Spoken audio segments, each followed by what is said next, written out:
The CHARINDEX function is used to find the position of any value in a string expression.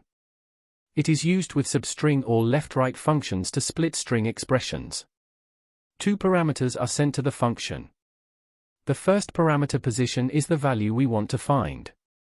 The second parameter represents the string expression. Let's better understand how it works by doing a few examples in SQL Server. The letter T is in the first index of the specified string expression. The first parameter can be in a word. The code expression is located after the 8th character in the specified string expression. The second parameter sent to the function can be a column with a string data type.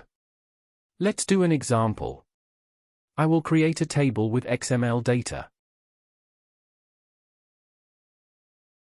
I am adding a record to the table. I can see the data in the table with the select command.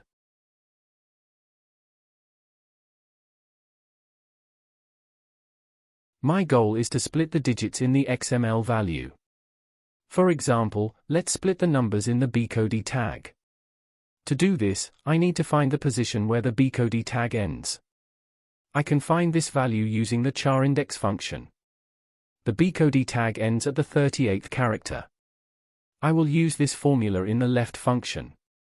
We learned how the left and right functions work in previous lessons. You can access training videos from the playlist. Values after the bcode tag ends will no longer be printed. I subtract 1 to get rid of the greater than sign.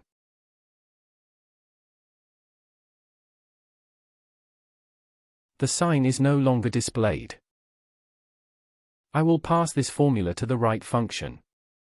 I have passed the string expression as the first parameter to the right function.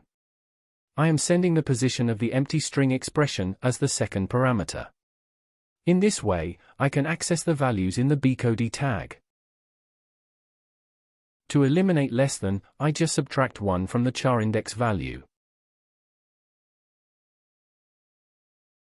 Using this function, I can also access the values of other tags.